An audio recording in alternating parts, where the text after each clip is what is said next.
Soy Germán Guambo. Saludos, mis queridos amigos. Tema número 9 para esta crisis que nos está tocando vivir. El tema de hoy se titula La soledad. Está basado en el Evangelio según San Marcos, capítulo 10, versículo 46. Leo para ustedes.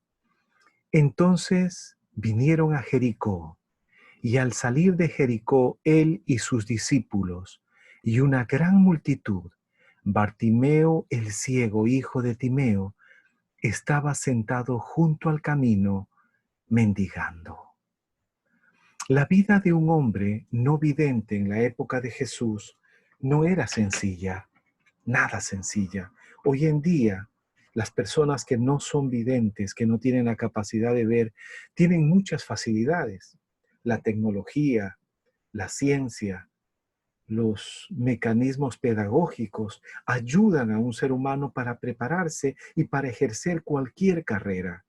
Pero en la época de Jesús, una persona no vidente no podía hacer otra cosa que sentarse a las afueras de la ciudad, en una calle principal, en una entrada principal, junto al camino, a extender su mano para recibir las migajas de las demás personas. La vida de Bartimeo no era muy sencilla. Muy probablemente venía de una familia muy sencilla económicamente hablando, muy humilde, que para poderlo sostener a un hijo con ese problema, tenían que ellos trabajar mucho. Toda la familia hacer alguna labor para poder aportar en el hogar. Y él también tenía que aportar. Así que para hacerlo, lo llevaban a la fuera de la ciudad y lo sentaban a recoger limosnas y a pedir a los demás de sus obras. Muchas ocasiones lo llevaban temprano y lo dejaban ahí. Muchas ocasiones se olvidaban de irlo a buscar porque los demás compañeros mendigos tenían la capacidad y la independencia de volver a sus lugares, de regresar a la ciudad. Pero él dependía de la familia. En algún momento, en la madrugada a solas, comenzó él a sentir la brisa fría. Y en la noche, cuando llegaban a verlo tarde, también. El silencio lo redondeaba, lo circulaba, lo encerraba y le hacía palpar una palabra que aparentemente no puede ser tocada, sino comprendida: la soledad. ¿Qué es la soledad? La soledad tiene dos áreas o dos conceptos. Un concepto es el físico, el que nos dice que soledad es la condición de encontrarte sin compañía. Te encuentras en un lugar, no hay nadie a tu lado y te sientes solo. Sabes que estás solo físicamente, estás solo, no hay nadie que te está acompañando. Llegas a la iglesia temprano y no hay nadie. Estás tú ordenando las cosas, arreglando, abriendo las puertas, estás solo, no hay nadie en ese lugar. Esa es la soledad física, pero la soledad más preocupante no es la soledad física, es la soledad espiritual. ¿Y cuál es esa soledad espiritual? ¿Cuál es esa soledad? ¿Cuál es esa soledad? Es esa soledad en la que un ser humano, a pesar de estar acompañado, puede sentirse abandonado. Es esa soledad resultado de alguna circunstancia que, a pesar de que tienes hijos a tu alrededor, a pesar de que tienes a tu cónyuge cerca, a pesar de que están tus amigos del trabajo, a pesar de que estás sentado posiblemente hasta en una iglesia, te sientes solo. Es el resultado, tal vez, de la violencia en el hogar. Es el resultado, tal vez, de la desatención hacia un ser humano. Es el resultado, tal vez, del descuido, del cariño, de la falta de cariño hacia un hijo, que a pesar de estar ahí, se siente solo. Estaba predicando en una iglesia en los Estados Unidos, una iglesia de casi 600 miembros. Al final, una dama quiso hablar conmigo, fuimos a una oficina y la escuché. Me contó cómo sus dos hijos estaban hundidos en las drogas y cómo ella estaba despedazada por dentro. Lloraba delante mío. Yo le hice una pregunta sencilla luego de dialogar con ella. ¿Quién la está auxiliando? ¿Quién está teniendo una oración por sus necesidades? Ella me contestó literal y concretamente, nadie. ¿Cómo nadie? Dije yo. Yo era un visitante en esa iglesia. Así que le pregunté, ¿acaso sus líderes no oran por usted? No. ¿Acaso su anciano de iglesia no ora por usted? No. ¿Acaso su pastor no ora por usted? No. Y me pregunté, ¿por qué no?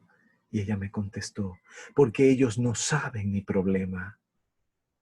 ¿Y por qué no saben su problema?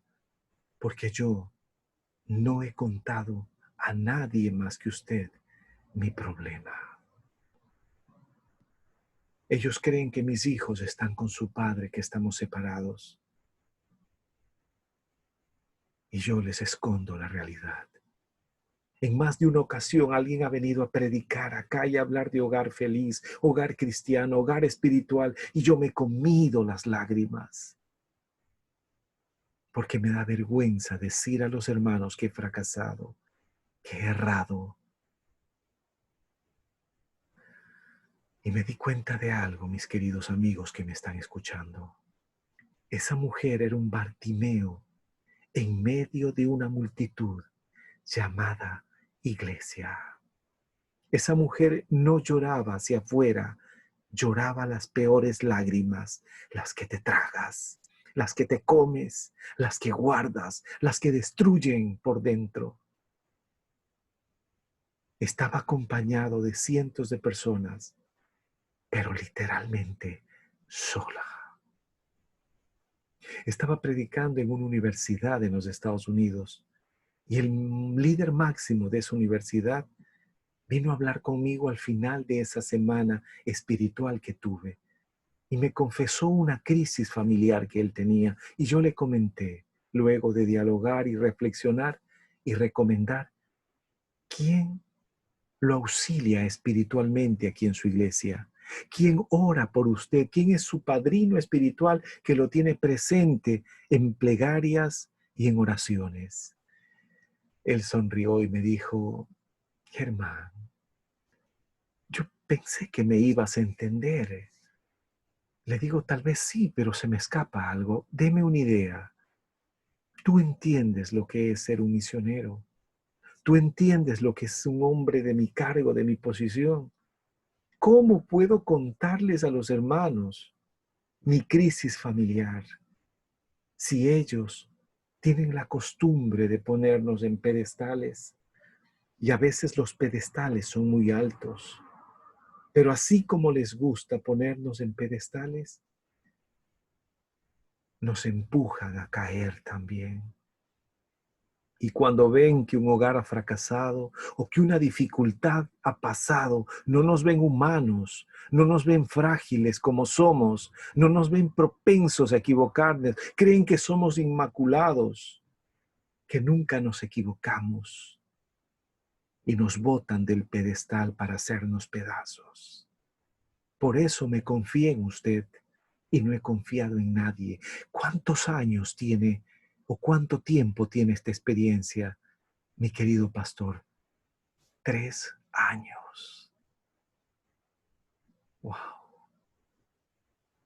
Mi querido amigo, ¿sabes quién era este hombre? Era un Bartimeo en medio de una multitud llamada iglesia. La soledad no es un problema físico, es un problema espiritual. Es un problema interno. Pero si tú lees la experiencia de Bartimeo toda, al final vas a ver cómo Dios detuvo la multitud para encontrarse con Bartimeo, para alcanzarlo, para rescatarlo de su soledad, de su silencio. Dice el famoso actor, quien ya murió, Robin Williams, en un pensamiento maravilloso que resume parte de esta situación, dijo él así: Solía pensar que la peor cosa en la vida era terminar solo. No lo es. Lo peor de la vida es terminar con alguien que te hace sentir solo. Tal vez en este momento estoy hablando para alguien que lo están haciendo sentir solo. Te han lastimado, te han herido, te han descuidado, te han menospreciado, no te escuchan. Y tú has llegado al momento en que te encierras en ti. Eres una madre de familia muy fervorosa de tus hijos, pero eres automática. Eres un hombre trabajador y estás ahí laborando, pero nadie te pregunta ni siquiera cómo te sientes. Estás en medio de multitudes, pero solo, solo. Hoy Dios va a detener esa multitud para alcanzarte en tu soledad. Ten confianza que Dios lo va a hacer. Un abrazo para cada uno de ustedes. Que Dios los bendiga.